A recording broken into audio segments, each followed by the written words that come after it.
La ilaha illallah itu royatul rasul, ya kan? Bukan bendera organisasi tertentu, kebetulan saja, ya kan? Kebetulan saja yang mengenalkan atau yang menggunakan itu sebagai bagian dari organisasi atau milik sebenarnya bukan seperti itu. Akibatnya adalah organisasinya sudah dibubarkan, tapi beberapa perhelatan penyampaian pendapat di muka umum masih ada bendera itu dikibarkan, pagi-pagi itu dikibarkan. Maka kemudian setelah seluruh orang berkumpul, ya kan, untuk mendengarkan siapa lelaki yang dimaksud oleh Rasulullah SAW, sampai di sini kemudian dicarilah, dipanggil, mana Ali radhiyallahu anhu, mana Ali karramallahu wajhah, ya kan? Sahabat kemudian mengatakan beliau tidak subuh dikarenakan matanya sakit, dan ternyata laki-laki yang terpilih itu adalah Ali radhiyallahu anhu. Dengan apa penyifatan? Dengan sifat apa? Akan ditaklukkan benteng yang belum bisa dijebol itu oleh beliau. Akan ditaklukkan atau bisa dikalahkan musuh hari itu, ya, oleh di bawah pimpinan Ali radhiyallahu anhu. Kemudian yang kedua karakteristiknya, kenapa sahabat begitu antusias adalah karakteristik yang bisa ada pada setiap orang bahkan sampai hari ini. Apa? Seorang laki-laki yang mencintai Allah dan Rasulnya. Ya, seorang laki-laki yang mencintai Allah dan Rasulnya. Artinya ini menjadi syarat kepemimpinan itu, mencintai Allah dan Rasulnya menjadi syarat kepemimpinan. Apabila kepemimpinan itu, leadership itu ingin menghasilkan sesuatu yang besar, ya kan, ingin sampai pada target yang dicanangkan. Yang kedua yang membuat para sahabat kesengsem begitu berharap dirinya yang akan diberikan komando bendera komando itu adalah selain dirinya mencintai Allah dan Rasulnya, ternyata diidentifikasi Allah dan Rasulnya pun mencintai lelaki itu. Bagaimana dengan orang-orang hari ini? Mungkinkah Rasulullah mencintai laki-laki hari ini? Oke, kalau Allah Subhanahu wa Ta'ala dengan maha kekuasaannya hidup yang bakal, yang kekal, akan ada sampai akhir zaman dan seterusnya, tidak ada kematian pada zat Allah SWT. Dan Nabi Muhammad telah wafat. Bisakah seseorang hari ini meraih cinta Nabi, cinta Rasulullah Muhammad SAW dengan nama-namanya? Bisa. Banyak sekali hadis-hadis yang atau keterangan yang menyebutkan tentang itu. Misalnya surat At-Taubah ayat 103, ya. Wa qul i'malu fasayarallahu 'amalakum wa rasuluhu wal mu'minun tsumma saturadduna ila 'alimil ghaibi wasyahadah. Hai orang beriman, qul i'malu, berkaryalah kalian, bekerjalah kalian. Karena apa? Allah melihatnya. Melihat dalam artian apa? Untuk melihat pantas diridhoi atau tidak, pantas mendapatkan karunia atau tidak, pekerjaan yang dia lakukan. Solehkah atau tidak soleh? Kebatilankah atau amal yang hak? Siapa yang melihat? Wa rasuluhu, dan rasulnya. Rasulnya siapa itu maksud? Nabi Muhammad SAW. Jadi kita hari ini mengadakan syiar, pagi hari ini mengadakan syiar di tempat kita bekerja ini, disaksikan oleh Nabi Muhammad SAW. Disaksikan langsung, disaksikan dalam artian yang kita bisa pahami. Selain itu, Allah Subhanahu wa Ta'ala telah menciptakan malaikat yang disebut dengan malaikat sayyad, malaikat yang senantiasa sayyad itu selalu melakukan perjalanan apa? Untuk melakukan kalau kita mungkin sensus penduduk, ya, mensensus, mencatat di mana ada majlis kebaikan, kemudian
memfungsikan kembali Hagia Sophia sebagai masjid yang setelah 80-an tahun ya kan dialih fungsikan menjadi museum ya kan.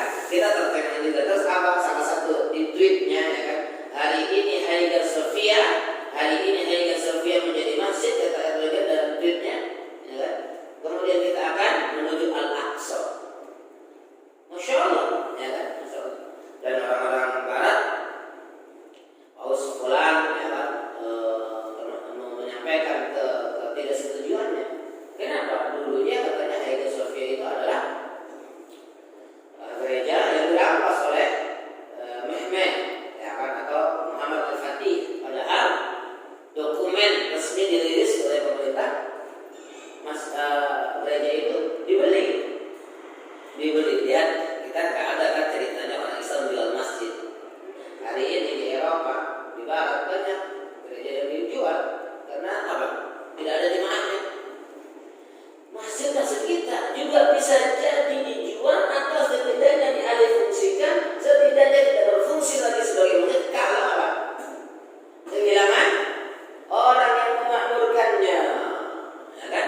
Ini ruangan ini bisa dicabut fungsinya sebagai tempat ibadah kalau karyawan tidak ada yang memanfaatkannya. Untuk kita coba aja 3 bulan nggak ada orang yang pakai itu untuk sholat. Mungkin manajemen akan berpikir orang enak buat uang apa nih yang bisa menghasilkan lebih memberikan benefit gitu kan. Artinya orang-orang yang masuk ke masjid harus ada benefitnya juga. Minimal apa? Integritas, kejujuran, komitmen ya kan. Baik. Akhirnya setelah bendera itu diserahkan kepada Ali radhiyallahu anhu, maka tertunailah janji Nabi Muhammad SAW. Benteng Khaybar, benteng yang belum bisa ditaklukkan itu kemudian bisa ditaklukkan, dan bergembiralah orang-orang Islam. Dan tidak ada darah yang ditumpahkan dalam penaklukan itu kecuali ditumpahkan dengan hak perang. Nggak ada eksekusian. Ya kan? Bahkan setelah ditaklukkan Nabi Muhammad SAW, ya kan? Setelah penaklukan itu, setelah mereka kalah, Nabi Muhammad SAW memperkenankan penduduk Khaybar untuk tetap mengolah apa yang menjadi milik mereka. Tidak ada perampasan. Tidak padahal dalam Islam boleh jadikan rampasan, ya kan?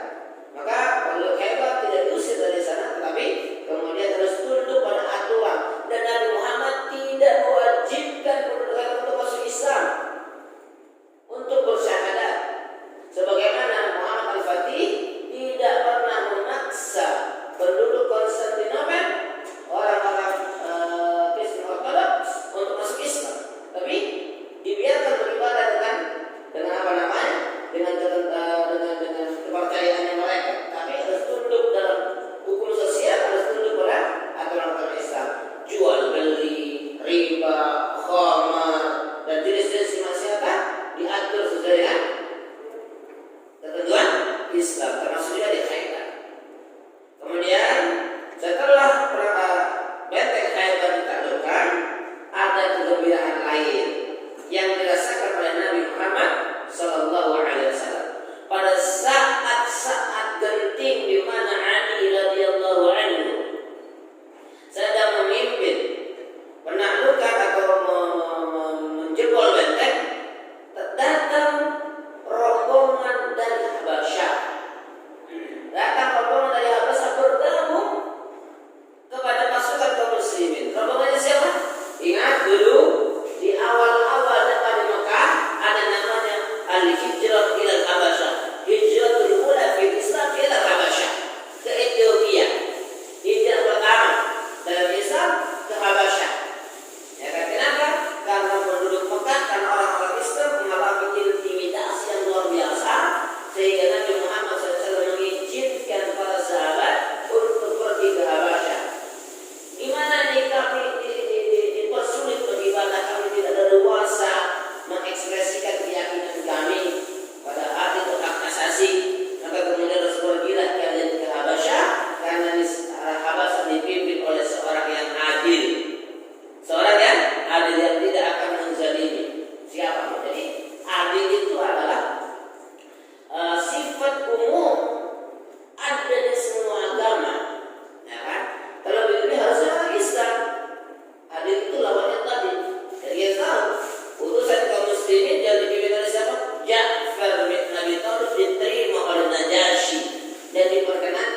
tinggal di sana. Bahkan Najasyi menolak riswah sogokan yang diajukan oleh orang Quraisy melalui delegasinya pada waktu itu adalah Amr bin As sebelum dia masuk Islam. Ditolak. Kenapa Amr bin As? Karena Amr bin As ini punya koneksi, punya hubungan, ya kan, dengan Raja Habasyah. Kali aja itu kan bukan ente, ya kan? Kalau nggak bisa konfrontasi di depan, konfrontasi di belakang, dikasih hadiah. Raja Habasyah dikasih hadiah, Raja Najasyi dikasih hadiah. Kalau kita sekarang mungkin sokokan, ya riswah, kalau kata apa bahasa lainnya, benar ya, dikasih hadiah lah, apa? Gratifikasi, ya kan? Gratifikasi, dikasih parcel, isinya emas, ya kan? Isinya emas. Setelah mendengar keterangan yang disampaikan oleh Ja'far, maka dikatakan keyakinanku dengan keyakinan yang dibawa oleh nabimu, ya kan, seperti garis ini, ya kan, berasal dari cahaya yang sama. Tinggallah kamu di Habasyah sampai waktu yang ditentukan sesuai dengan keinginanmu atau sesuai dengan waktu yang ditentukan oleh Tuhanmu. Nah, di sana hebat. Siapa namanya? Ja'far bin Abi Thalib. Ja'far bin Abi Thalib apa hubungannya dengan Ali? Saudara. Yang pertanyaannya, dari mana Ja'far tahu? Ya kan? Dari mana Ja'far radhiyallahu anhu tahu ada perang di Khaybar sehingga mereka tidak menuju ke Madinah tapi menuju ke Khaybar? Ini hebatnya ini. Artinya sistem real time. Oke? Kalau hari ini kan real time ya. Ya kan, kirim sekarang, keluar sekarang, izin sekarang, keluar sekarang. Bahkan yang terlambat itu bisa dipajak wajahnya. Ya kan? Di televisi, ya kan, bisa enggak? Masih ya. Itu artinya edukasi, ya. Nah, Rasulullah kemudian mengatakan dalam sebuah sabdanya atau sebagaimana disabdakan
Islam